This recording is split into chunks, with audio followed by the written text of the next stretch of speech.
It's huge. I grew up here, and like I was telling everybody before, Hannibal's a wrestling community.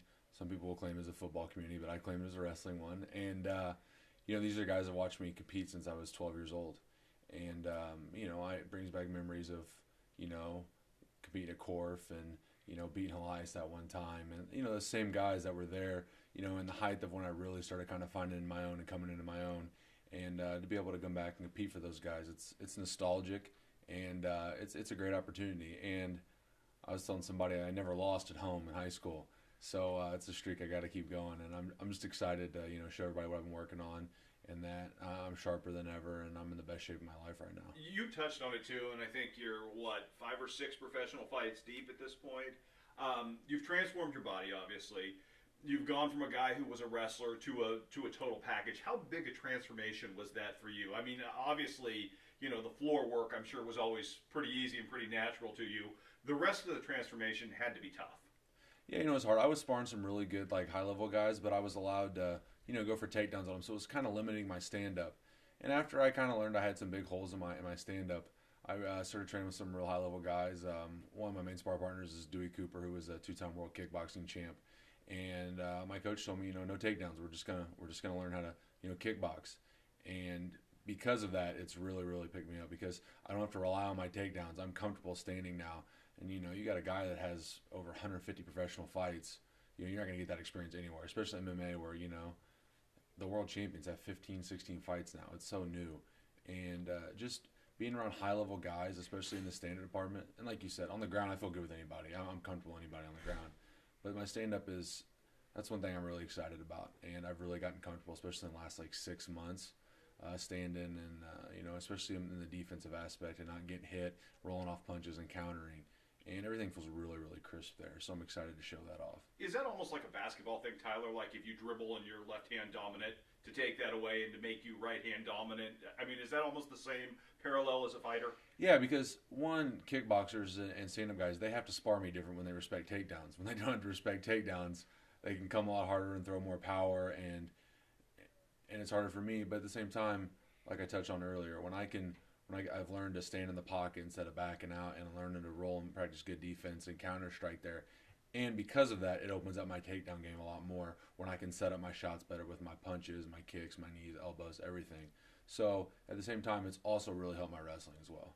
You know the town, I mean, better than anybody. You know this is a town that's always had a love for boxing. It's a wrestling town, as you put out. I mean, every event that seems to go to the Coons Armory seems to get really good support.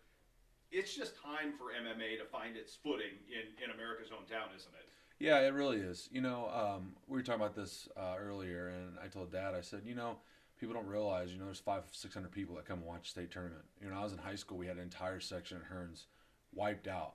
And it's one, with Hannibal being a blue-collar community, they like fights.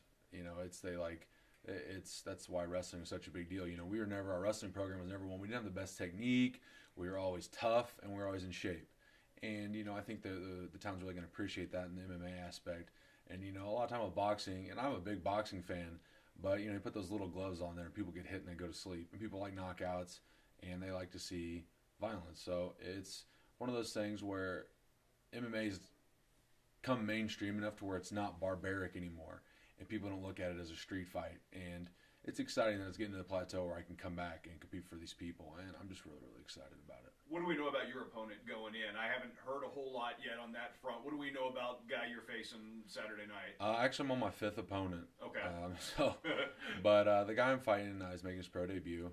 He's 6'7", big, tall guy, good reach.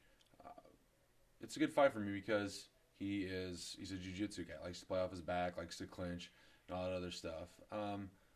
But I'm pretty good on the ground myself, and he wants to be on his back, and ideally I want to be on top. So it's gonna be interesting to see who can put their will on the other one, and who's gonna fold. But I train with, my gym's got 10, 15 black belts there every day. I train under a living legend.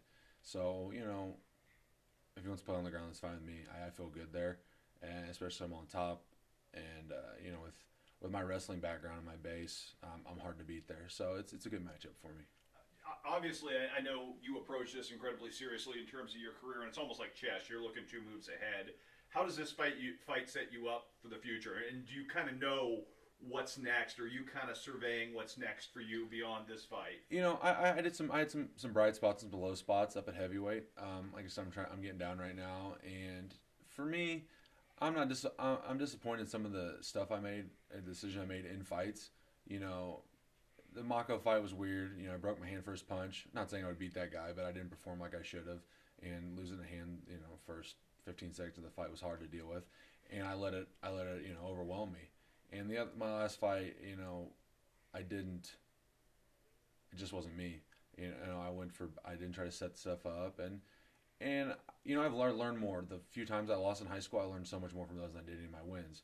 So I just feel as sharp as I've ever felt right now, and I feel like dropping down a weight class is a clean slate for me.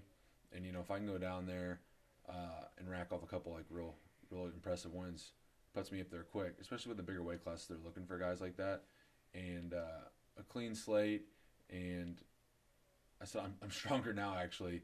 At right now I'm about 225 than I was at 260.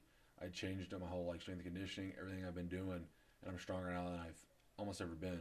So it's gonna be fun getting in there with guys that are smaller, and because I'm used to 265, 270 pound guys, and these guys are gonna be 205, and it's just a clean slate for me, and it's a whole different world. The speed's gonna be different, but the power's not gonna be there. So it's a new challenge, and hopefully put together a few wins. Maybe even I'm not trying to jump into anything big, but just keep grinding. And if you put in the work and people start to notice you, that's how it always was with wrestling. Nobody took notice of me at state tournament until I showed up there and started beating everybody. So it's one of those things, take it one fight at a time, and when the opportunity comes calling, I believe I'll be ready. You touched on it too, I think, a little bit there. It's ring presence. You got to figure this out in the ring, because sparring and getting to the gym is completely different than when the lights go on live, isn't it? Yeah, it really is. And you can't simulate fighting in there with the 4-ounce gloves because people get hurt and people never make it to fights.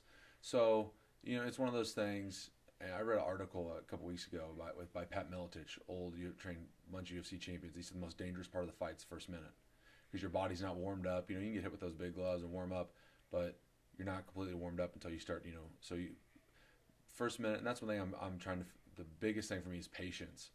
15 minutes is a long time to fight, and just being patient and staying focused that whole 15 minutes. Because the good guys are getting caught. They're not getting caught because the guy's better than them. They're getting caught because they're bored. They're trying, not because the fight's boring, but they're trying to, it's a long time, and it's easy to make a mistake with those big gloves.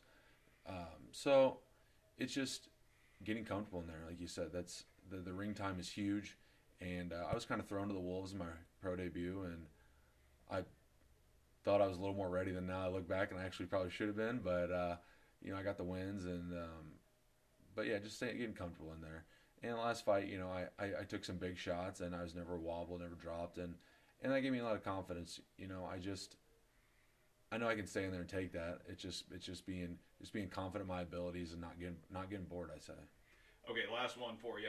For folks who are interested in coming out Saturday night, some details. Obviously, I assume arrive early, because I think we know the kind of crowds that the Armory brings in for smaller events, and obviously with you headlining this thing, it's going to be big. But what time should people arrive? What time can we expect you to fight? Ticket availability, those kind of things that we need to hit. Yeah, doors open at 5. The show is going to start, from what I understand, at 6 sharp. You can still get tickets at KHQA.com. Just choose Survivor Fighting Alliance. The show's going to start at 6, and from what if I was going to guess, I would say I'd fight around 9:30, 10, somewhere around there. Being the last fight, I imagine they'll do some kind of intermission in there too. But yeah, I'd say come early, and I know we've sold a lot of tables and all that other stuff, so it'll get going quick. And I think there's only 3 pro fights, so you never know how quick those amateur fights are going to be going. So I could fight at 10, could be at 9, but I would say get there early so you can see all of them, because there's a lot of great fights on the card.